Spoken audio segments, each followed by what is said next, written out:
단종. 단종은요, 조선 건국 이래 유례 없었던 역대급 정통성을 지닌 왕이었다는 겁니다.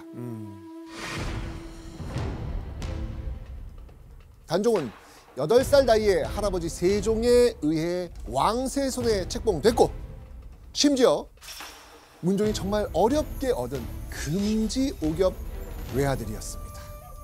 자, 적장자 계승을 중시하는 조선에서 적장자 아버지 문종에 이어 적장자 아들 단종까지 왕이 된 첫 번째 사례입니다.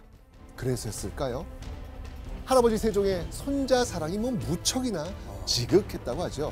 어느 정도였냐면 손자 단종을 등에 업어가며 어화둥둥 사랑으로 키웠을 정도였다고 합니다. 그런데 아무런 걱정 없이 왕위를 이을 것 같았던 단종의 인생에 서서히 금이 가기 시작합니다. 1452년 5월 단종의 아버지 문종이 즉위 2년 만에 스르르 눈을 감고 말았거든요. 단종이 불과 12살 나이에 아버지를 잃고 만 겁니다. 근데 교수님이 단종에게 아버지의 죽음이 더 크게 다가올 수밖에 없었던 이유가 있지요? 네, 한마디로 12살 어린 단종을 보호해줄 왕실의 큰어른이 없다라고 하는 문제였죠. 단종의 모친이었던 현덕왕후는 단종을 낳으면서 죽었고요. 아이고. 그리고 그 엄마가 없으니까 이제 할머니가 보호자 역할을 해줘야 되는데 할머니였던 소원왕후 역시 세종 후반기에 사망을 하게 됩니다.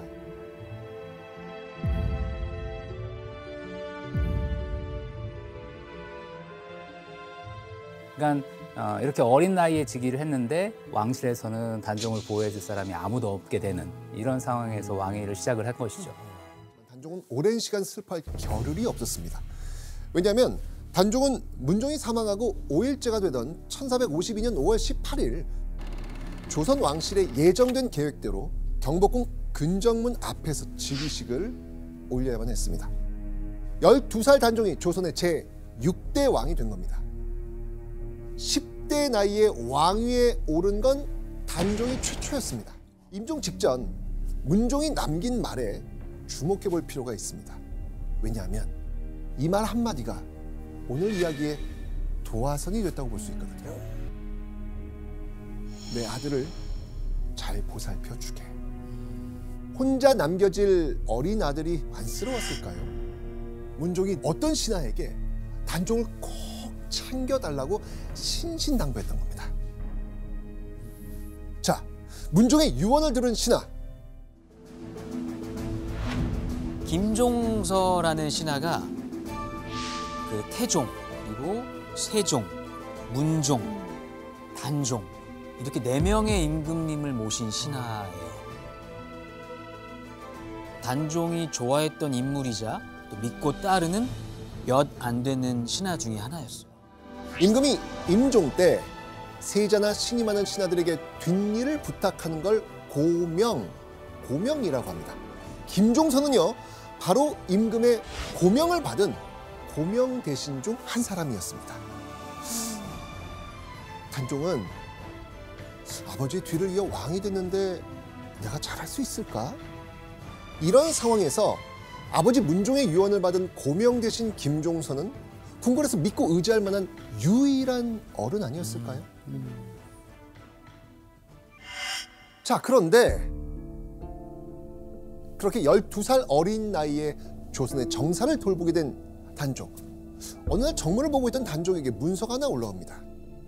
이 문서에는요, 단종이 마주한 현실이 반영되어 있었습니다. 황표정사. 여기서 황표라는 거는요, 노란 표식을 말합니다.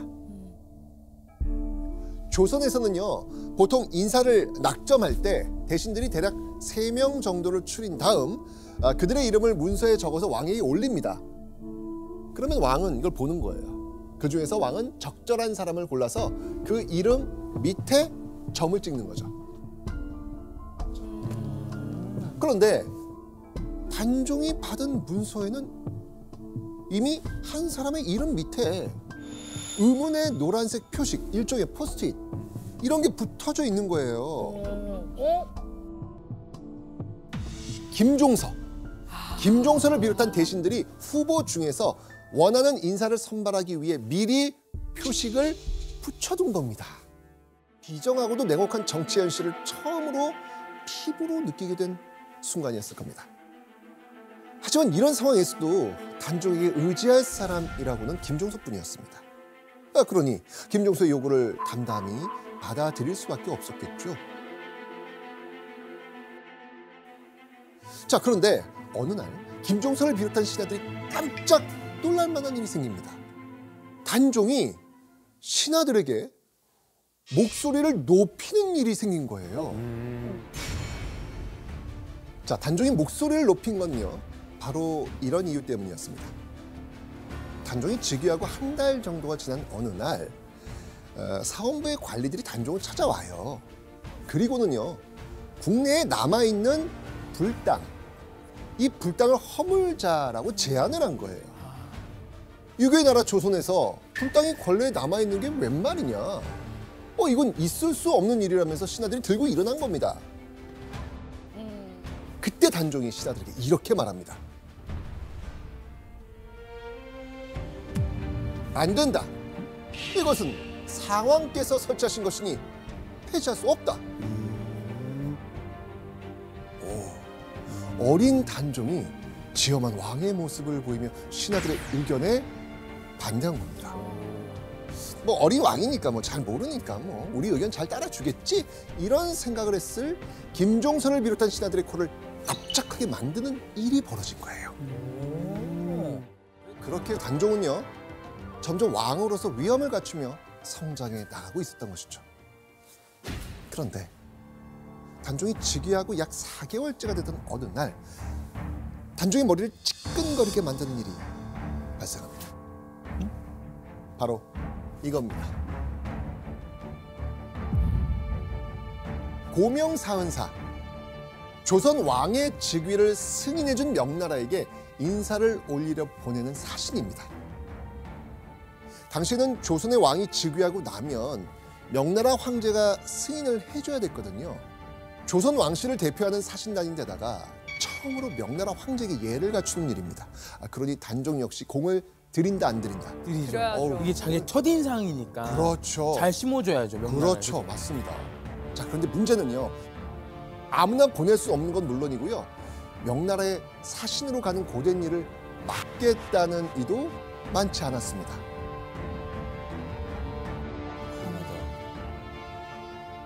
자, 그렇게 단종이 깊은 고민에 빠져있던 1452년 9월 10일 단종에게 단비 같은 소식이 전해집니다.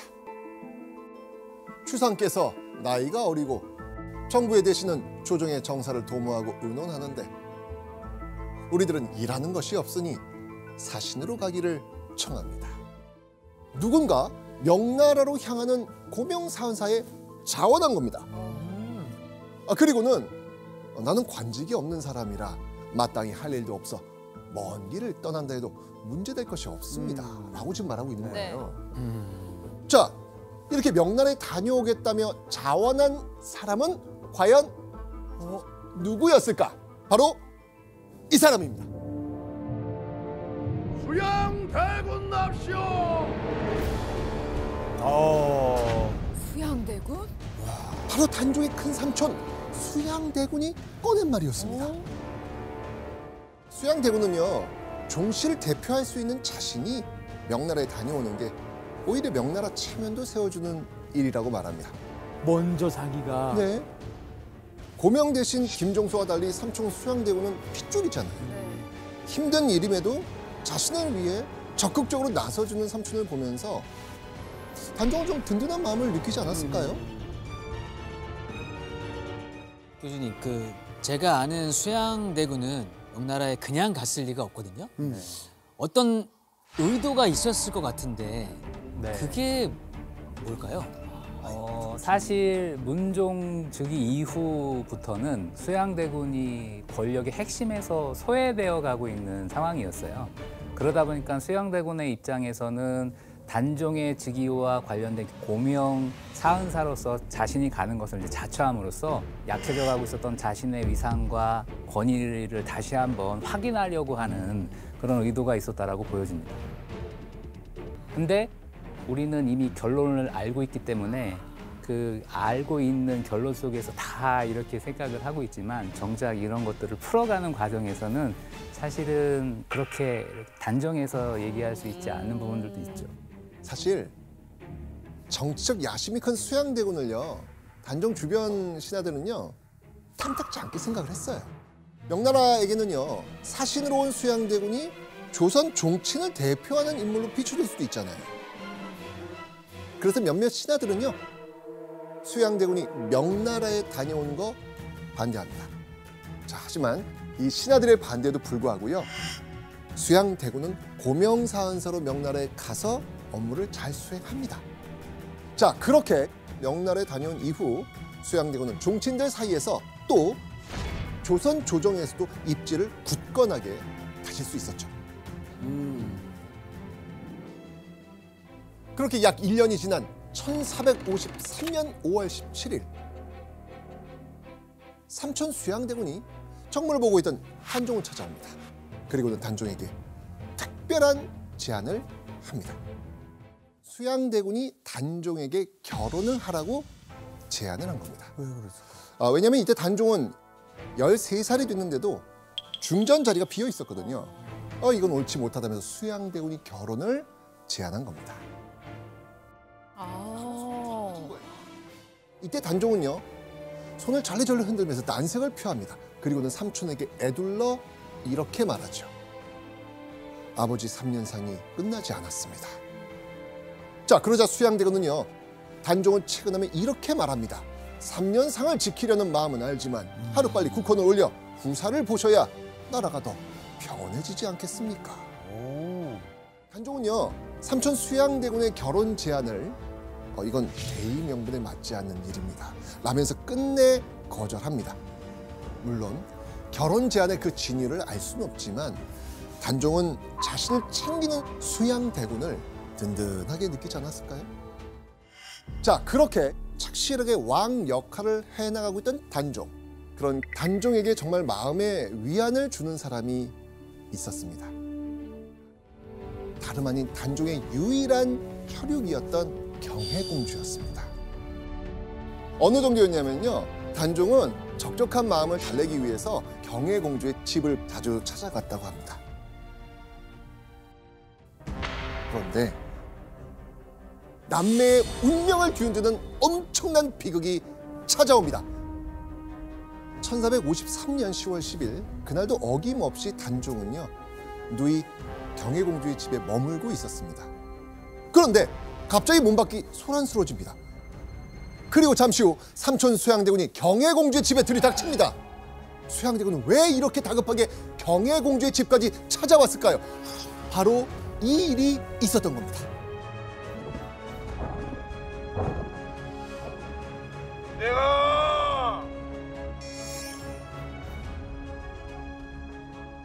제가 올해 꼭 이루고 싶은 소원이 하나 있습니다. 어떤 소원입니까? 왕이 되는 것이요. 이 무슨 수작이냐?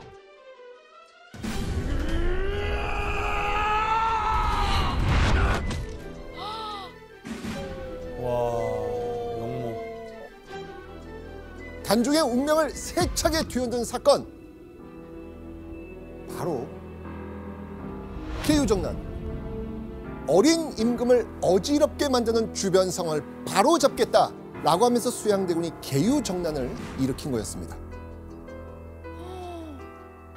그리고 갑자기 누이 경혜공주 집에 들이닥친 삼촌 수양대군은 단종에게 나머지 잔당들 처리해야 되니까 지금 당장 대신들을 소집해달라 요구합니다.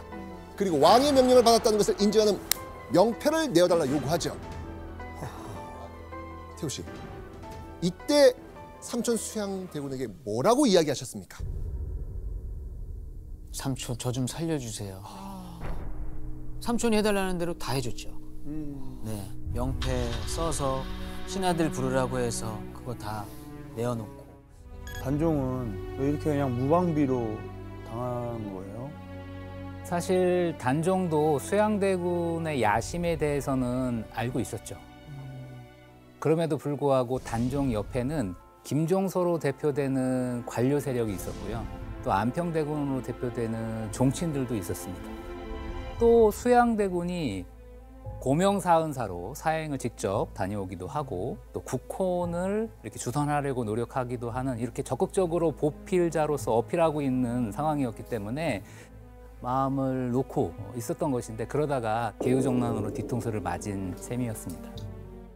자, 그렇게 개유정난 이후 조선 조정의 가장 큰 변화, 그건 바로 수양대군이 권력의 중심으로 떠올랐다는 사실입니다. 수양대군이 영의정의 직책을 얻은 데 이어서 주요 판서 자리를 몇 개씩이나 차지하게 되거든요. 근데 교수님, 종친 중에서도 이렇게 높은 관직에 오를 수가 있어요? 종친들은 보통 종친부라고 하는 부서 안에 있는 관직이 별도로 있습니다. 근데 수양대군이 일종의 영의정 부사, 판이조 판서와 같은 이런 관직을 맡는 것은 굉장히 이례적이며 이 시기가 쿠데타를 통해서 집권을 했다라고 하는 것을 보여주는 것이죠. 개유정난으로 믿었던 신하들을 순식간에 잃은 단종은 참담함을 느꼈을 겁니다. 단종은 신하들을 무참히 죽인 수양대군의 칼날이 자신에게도 닥칠 수 있다고 불안해하며 하루하루를 보내지 않았을까요? 자, 그런데요. 개유정난이 일어나고 약 3개월 뒤인 1454년 1월 왕으로서 최소한의 역할만 수행하며 숨죽여 지내던 단종에게 이제는 섬뜩하게 느껴질 법한 삼촌 수양대군이 또 한 번 찾아옵니다. 그리고는 묘한 이야기를 꺼내죠. 이때 수양대군은 단종에게 이렇게 얘기합니다. 지금 전하께서 외롭고 약하심으로 나라 사람들이 모두 왕비를 맞아들이기를 원하오니 청컨대 이를 허락하소서.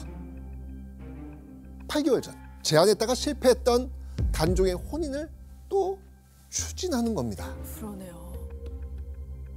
야, 이게 심지어 이번에는요, 단종의 의중과는 상관없이 왕비 간택령까지 내려버립니다. 그리고는 일사천리로 왕비 책봉례까지 진행해버립니다. 단종은 조선의 왕이었지만 일륜지 대사인 결혼마저도 삼촌 수양대군의 뜻에 따를 수밖에 없었던 겁니다.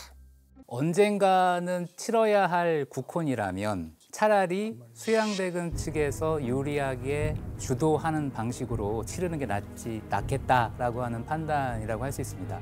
수양대군의 입장에서 보면 수양대군과 거리가 먼 집안 출신이 외척 세력으로서 단종을 보필할 수 있는 가능성을 차단하고 국혼 주도를 통해서 수양대군이 단종의 보호자다라고 하는 그런 이미지를 적극적으로 드러내었던 것이죠. 그리고요, 단종의 왕비로 간택된 인물을 보면요, 수양대군이 왜 단종에게 결혼을 제안했는지 그 이유를 짐작할 수 있습니다. 수양대군이 점 찍은 단종의 왕비, 바로 정순왕후 송씨였습니다. 정순왕후의 아버지 송현수는 수양대군의 어린 시절 친구였습니다. 삼촌 수양대군의 권유로 결혼하긴 했지만 단종과 정순왕후 실제로 두 사람의 사이는 나쁘지 않았다고 합니다. 아마도 두 사람은 서로 의지하며 이 상황을 잘 견뎌내야겠다고 생각했던 것 같습니다. 자, 그런데 약 1년의 시간이 지난 어느 날 단종의 삼촌 수양대군에 관한 수상한 이야기가 거리 곳곳에 스멀스멀 퍼져나가기 시작합니다.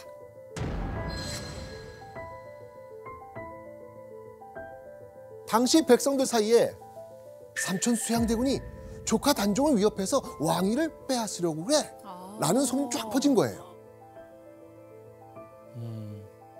수양대군을 향한 날선 숙덕그림은 날이 갈수록 커져갑니다.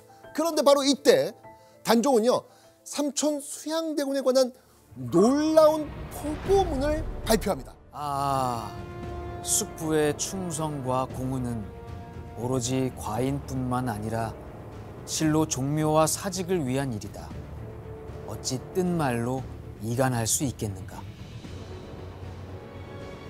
단종이 우리 삼촌은 그런 사람이 아니다 라면서 옹호하는 글을 발표한 겁니다. 심지어 단종은요, 삼촌과 나 사이를 이간하지 말라라는 말까지 합니다.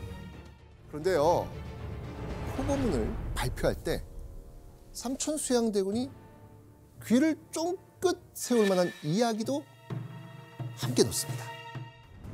여러분, 지금 단종이 무조건 순종하는 것 같죠? 이 다음 내용을 보겠습니다.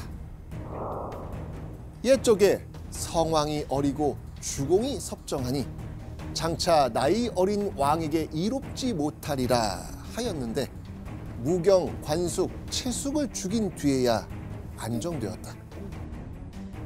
오늘의 와원의 변이 이것과 무엇이 다르겠느냐. 자, 주공이 누구냐? 주공은요, 고대 중국 주나라 무왕의 동생입니다. 주나라 무왕이 승하하면서 어린 나이에 그의 아들이 왕이 됐거든요. 그런데 삼촌인 주공이 섭정을 하는 것을 보고 주공이 조카를 죽이고 왕이 되려고 한다 라고 하는 소문이 세간에 쫙 퍼진 거예요. 이렇게 혼란스러운 소문을 틈타 반란이 일어났고요. 섭정을 하던 주공은 그 반란을 진압하고 조카인 성왕을 지킵니다. 그렇게 7년여의 시간 동안 조카를 잘 보필하던 주공은 이후 관직에서 스스로 물러났다고 하죠. 단종은 이 포고문에서 삼촌 수양대군을 주공에 비유합니다. 단종이 어떤 의도로 이야기를 한 걸까요? 아마도 단종은 삼촌이 주나라 주공처럼 행동하길 바랐던 겁니다. 그리고 삼촌 수양대군에게 이런 선언을 한 거나 다름없었죠. 삼촌도 주나라 주공처럼 저를 보호해 주시고 왕위에는 욕심 부리지 말아주세요. 한마디로 삼촌 수양대군을 향한 단종의 의도가 담긴 포고문이었던 겁니다. 자, 단종은 그렇게 살얼음판 같은 하루를 견뎌내고 있었습니다. 그런데 얼마 지나지 않아 위태위태하게 견디고 있던 단종의 삶이 와장창 무너지는 사건이 벌어집니다. 어째서 말씀들이 없으십니까? 세종대왕의 은혜를 입지 않은 분이 계시면 앞으로 나와보라고 했습니다. 망국하옵나이다 전하. 신들이 어찌 세종대왕의 하야와 같은 성을 잊고 있겠나이까. 그런 분들이 세종대왕의 승은을 입어 한남군 영푸군 등 세 아들을 낳으신 해빈과 세종대왕의 혈육인 금성대군을 사사하라 억지를 부린단 말입니까? 하신 말씀이 있으면 해보시지요. 단종에게 있어서 혜빈 양씨는 어머니나 다름없는 존재였던 겁니다. 그런데 계유정난 이후 혜빈 양씨와 금성대군, 단종의 매형이었던 정종까지 함께 수양대군을 몰아내려 했다는 혐의가 씌워진 겁니다. 단종의 가장 친한 사람들이 지금 역모에 연루된 거예요. 결국 단종은 이 사건 이후 약 3개월 뒤인 1455년 윤 6월 11일 신하들의 귀를 의심하게 만들 만한 발표를 합니다. 숙부는 선왕의 아우님으로서 일찍부터 덕망이 높았다. 이에 이 무거운 의무와 책임을 풀어 우리 숙부에게 부탁하며 넘기는 바이다. 단종이 삼촌 수양대군에게 옥새를 넘기고 상왕으로 물러나겠다 선언을 한 거예요. 왜 이렇게 삼촌에게 왕위를 넘긴 걸까요? 단종의 양위는 혜빈 양씨나 금성대군과 같이 자신을 보호해 주려고 했던 사람들에 대한 그 처벌이 점점 이제 임박해지자 당신들이 원하는 게 이거죠.